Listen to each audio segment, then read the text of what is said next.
Weekdays at Bernie segment tonight, political hatred. It is certainly on the rise in America as both liberals and conservatives battle for power. But why is the vitriol worse now than it was even during Vietnam and during the Iraq wars? Joining us from Miami, the purveyor, Bernard, Goldberg.com, Mr. Goldberg.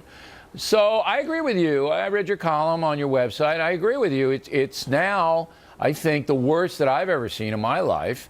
Why? Yeah.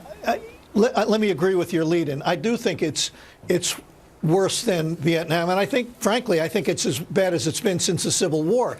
But during Vietnam and during the Civil War, there was no internet, there was no cable TV, and there was no talk radio the way we have it today. They didn't start the fire. They didn't create the hatred and the polarization. But what they did, Bill, is they created a battlefield where the right and the left can fight each other 24 hours a day, nonstop, every day. And what we've got as a result of that is more polarization, more anger. So one side, neither side wants to hear what the other side has to say. Neither side likes the other side. And when you go to these platforms, you go there only to get your own entrenched views validated.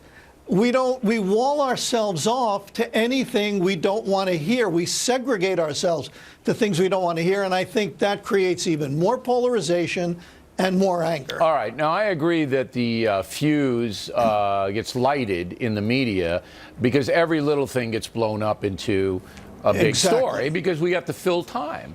I mean, here in the Fox News channel, I got to fill 24 hours of time here. Okay, and in talk radio, these guys usually do a 3-hour block.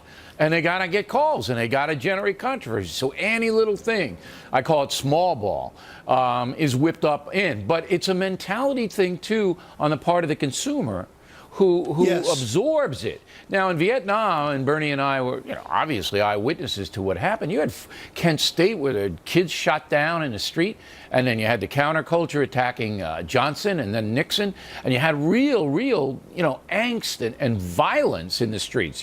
We don't have violence now, physical violence, but we have mental and verbal violence, correct? Yes, and what started during that time of Kent State and Vietnam and Watergate was the breakdown of respect for our institutions. And I think that also creates this polarization and divisiveness and hatred. Look, during the Great Depression, there was a lot of bad stuff going on in America, but we were united. During World War II, we were united because we had faith in our institutions. Now, because of Vietnam and Watergate, who trusts Congress? Who trusts nobody, according big to polls, government? nobody does. Who trusts journalism? Who trusts the mainstream media? But here's the question. Is Congress worse now? The caliber of individuals sitting in the Senate and the House, are they collectively worse now than they were in 1971? Well, I'll tell you what the big do we get a lower form of politician? Whether we do or not, and this is where the consumer that you mentioned comes in, there's no compromise now is a sellout, tantamount to a sellout. It's a crime against humanity. Right.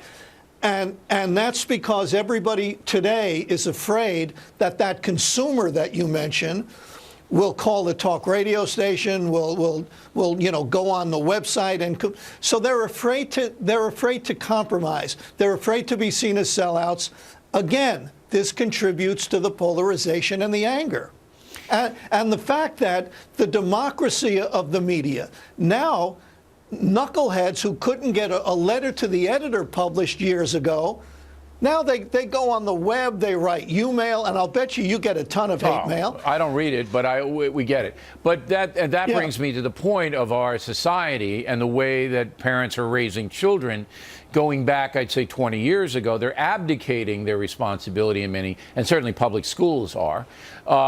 Whereas the personal behavior is, you want to be a bully? Yeah, go ahead. It's not that big a deal. You want to use 4-letter words? You want to call somebody a racist?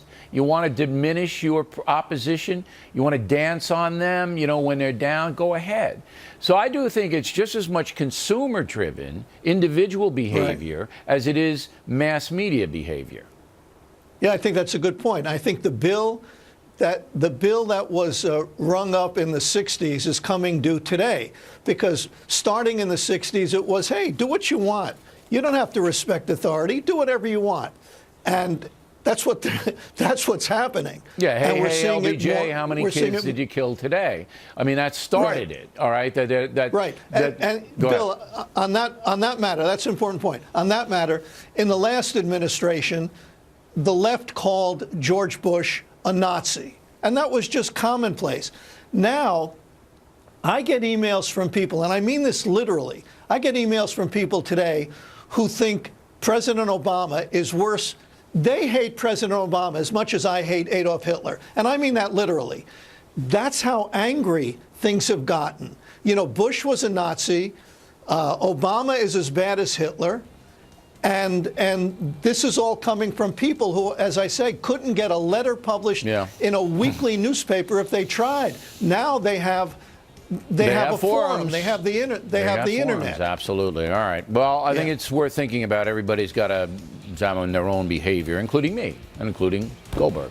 Directly ahead, what happens?